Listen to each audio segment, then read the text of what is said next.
La Gotha d'Anel Madjeti. Le nom du lieu signifie la source.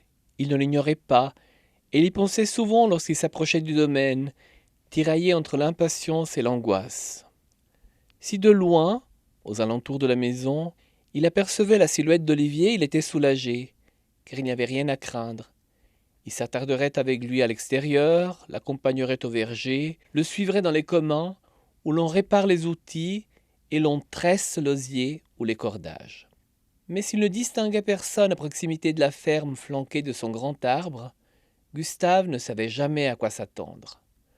Le risque était grand qu'il essuie une fois de plus l'impatience et les rebuffades d'une des femmes Cherpillot, mère, épouse, belle-sœur d'Olivier. Pour toutes, il était le gêneur, l'empoté qui venait ici voler du temps et de l'attention, comme si on avait le loisir de s'asseoir et de discuter, alors qu'on courait perpétuellement derrière les travaux en retard.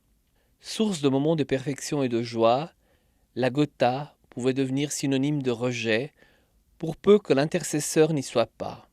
L'acceptation et l'humiliation y cohabitaient comme les deux faces d'une même médaille, et Gustave la lançait en l'air chaque fois qu'il prenait le chemin conduisant chez les Cherpillot, incapable toutefois de savoir de quel côté il était tombé.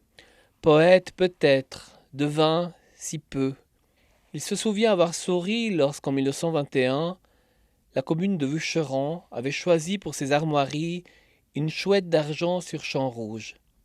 Ironie du destin que l'association de cet oiseau, dont il se dirait tout au long de sa vie qu'il prédit l'avenir, avec l'endroit où vit celui qui était alors un ami de fraîche date, qui de tous les aimés serait le plus proche, le plus profondément admiré, et à jamais le plus secret.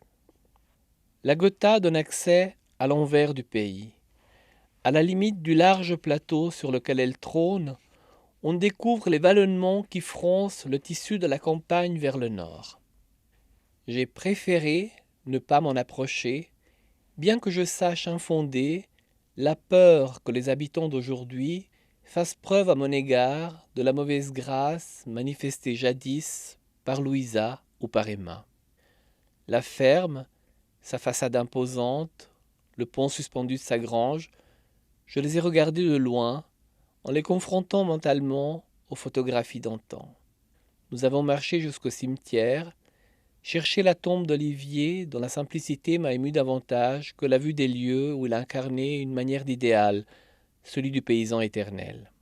La source qui a donné son nom à la Gotha, est-ce celle qui alimente la fontaine, ou est-elle tarie depuis le temps? C'est dans le soleil d'une fin d'après-midi de dimanche, assis sur le banc de la chapelle de Vucheran, splendide aérolite dont l'intérieur sentait délicieusement la poussière sèche, que je me suis posé la question. Si j'avais eu un carnet dans mon sac à dos, peut-être aurais-je noté mes impressions sur le champ, mais je n'en prends jamais avec moi.